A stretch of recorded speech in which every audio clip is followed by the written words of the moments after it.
Dengan pelaku usaha terhadap urgensi BI melakukan pemangkasan suku bunga. Melihat data-data dari dalam negeri ini sebenarnya masih cukup positif. Di sisi lain kita tahu daya beli dari masyarakat menengah bawah ini tertekan, demikian juga dengan dunia usaha terutama sektor manufaktur. Ya, saya kira kita semua memang mengharapkan BI bisa melakukan penurunan mengenai suku bunga ya. Karena hal itu tentu akan berdampak kepada bisnis dan kepada ekonomi secara keseluruhan. Karena memang kita harus pahami bahwa daya beli masyarakat saat ini memang belum baik. Ya, dengan suku bunga yang tinggi tentu uang beredar juga akan terhambat ya. Mereka yang mau pinjam uang ke bank itu juga masih mikir-mikir, bahkan banyak juga yang sudah mendapatkan kredit tetapi masih menunda pembelanjaan mereka ya. Nah, ini saya kira perlu dipertimbangkan ya. Terutama pada hari ini juga sebenarnya kita sedang menunggu keputusan The Fed untuk menurunkan suku bunga ya.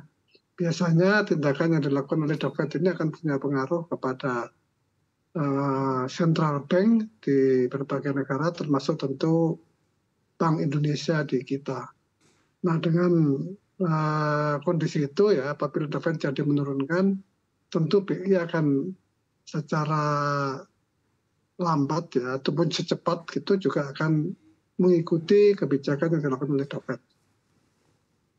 Baik, tapi Anda sendiri menilai seperti apa kondisi dari dunia usaha saat ini, Pak Iwan? Apakah dunia usaha ini tertekan atau masih bisa menunggu hingga bulan depan ketika banyak juga yang memproyeksikan Bank Indonesia akan memangkas suku bunga di bulan depan? Ya, kalau kita sih berharap itu segera dilakukan ya. Jangan ada time lag yang terlalu lama, karena biasanya penurunan BI itu juga tidak serta-merta diikuti oleh bank ya. Bank itu ada time lag, ada penyesuaian di pusat dan di daerah gitu. Nah, ini juga akan mengganggu gitu ya, karena kadang-kadang ketika suku bunga di BI diturunkan, ya bunga tabungan sudah turun, tetapi kredit belum juga turun.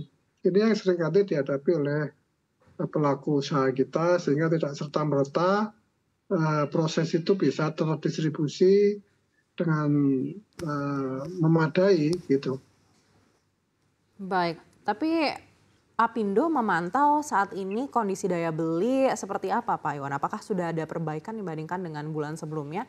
Karena kalau berkaca dari neraca dagang ini ternyata surplus kita di atas ekspektasi begitu, dan juga menandakan mungkin pengusaha sudah tidak wait and see lagi.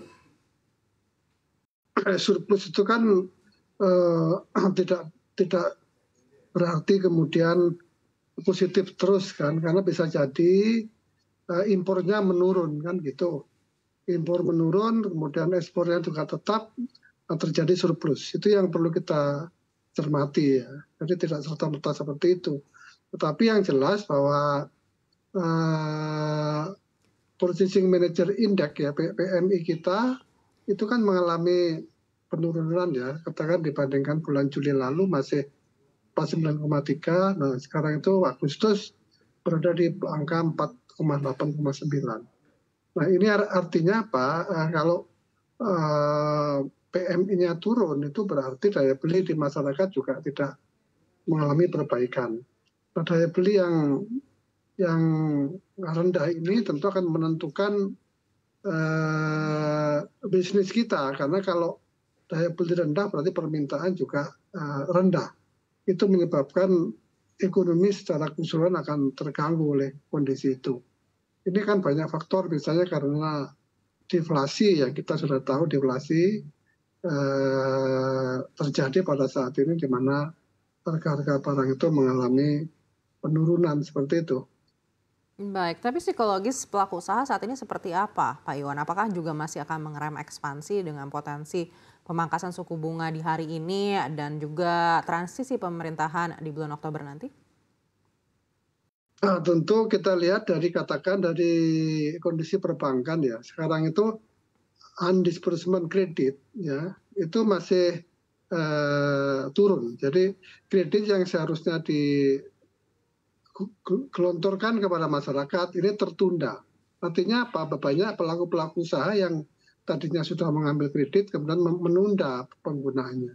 Ini kan menandakan bahwa mereka memang masih menunggu ya, menunggu keadaan ke depan yang kira-kira lebih nyaman mereka akan melakukan. Ini saya kira faktor yang terasa saat ini ya. Sampai kita lihat juga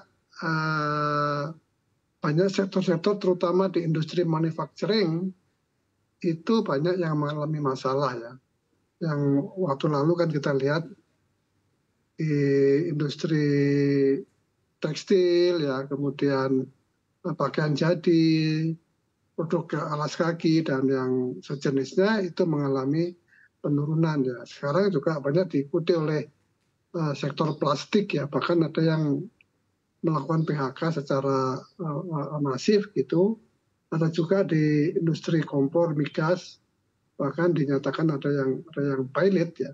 Ini adalah tanda-tanda bahwa ekonomi kita memang ya tidak sebagus sebagaimana angka-angka makro yang kita punya itu.